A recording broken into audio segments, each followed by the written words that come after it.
नमस्कार, स्वागत है आपका इम्पैक्टफुल मीडिया में। जैसा कि आप सब जानते हैं कि नवंबर 2022 में बाली शिखर सम्मेलन में पीएम नरेंद्र मोदी को G20 की अध्यक्षता के लिए चुना गया था।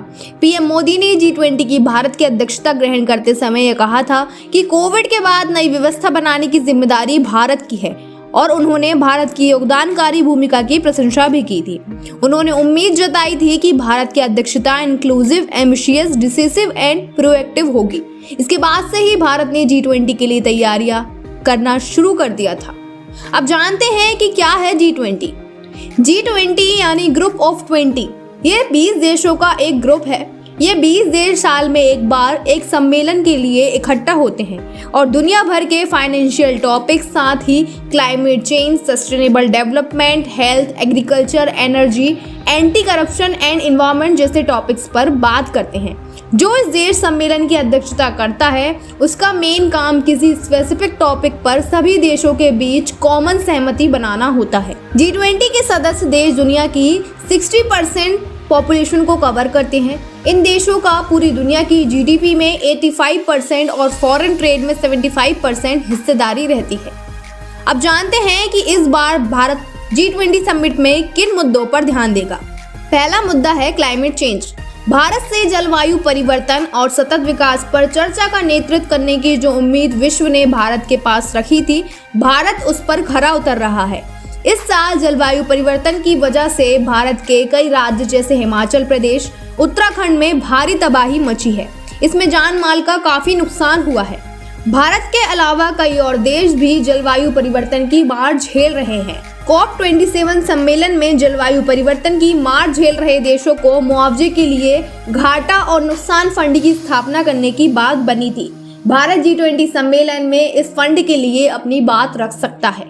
साफ शब्दों में कहें तो भारत का ध्यान डेवलपिंग कंट्रीज को उनकी जलवायु लक्ष्यों को पूरे करने के लिए फाइनेंशियल एवं टेक्निकल असिस्टेंस प्रोवाइड करने के लिए डेवलप्ड कंट्रीज की नीड पर फोकस करने पर है। दूसरा मुद्दा है financial regulation, discussion on financial regulation and economic development.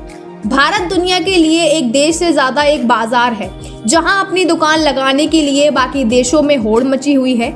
इसी का नतीजा है कि भारत सबसे तेजी से बढ़ती अर्थव्यवस्था है। भारत ने विकास को बढ़ावा देने के लिए हाल के वर्षों में आर्थिक सुधारों की एक श्रृंखला लागू की है। दुनिया के सभी देशों को इसका फायदा मिल सके, इसके लिए भारत फाइनेंशियल रेगुलेशन के क्षेत्र में सदस्य देशों के बीच अधिक समन्वय के लिए जोर दे रहा है और आर्थिक विकास को बढ़ावा देने के उपायों की मांग को मजबूत कर रहा है। तीसरा मुद्दा है ब्रिजिंग द डिजिटल डिवाइड। दुनिया की आधी आबादी के पास डिजिटल सुविधाएं नहीं हैं और भारत डिजिटल इकोनॉमिक में प्रमुख खिलाड़ी है। सम्मेलन में भारत से टेक्नोलॉजी और डिजिटल इकोनॉमिक के क्षेत्र में सदस्य देशों के बीच अधिक सहयोग पर जोर देने की उम्मीद है।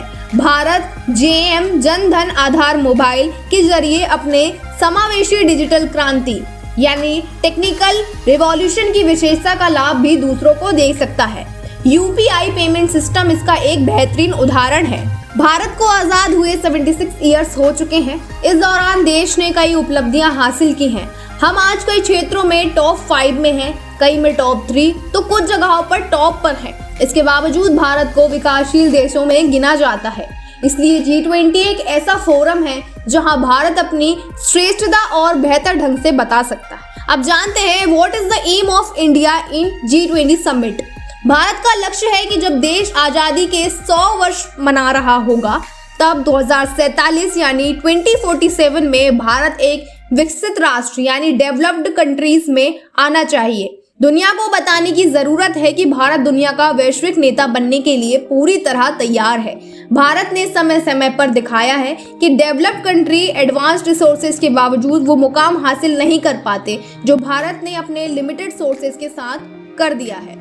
चाहे मंगलयान हो या कोविड जैसी महामारी में 140 करोड़ देशवासियों की रक्षा करना या फिर चंद्रयान 3, हर मामले में भारत औरों से बेहतर है। दुनिया के बाकी देश भी अगर भारत के साथ मिलकर काम करेंगे तो मानव समाज की उन्नति और अर्थ प्रोटेक्शन के प्रयासों में तेजी लाई जा सकती है। G20 में भी भारत का उद्देश्य यही है। भारत का G20 अध्यक्षता थीम भी वसुधैव कुटुंबकम यानी एक पृथ्वी, एक कुटुंब, एक भविष्य है। इस वीडियो में इतना ही। अगर आपको ये वीडियो पसंद आई हो तो इस वीडियो को लाइक करें, शेयर करें, साथ ही मेरे चैनल को सब्सक्राइब करें।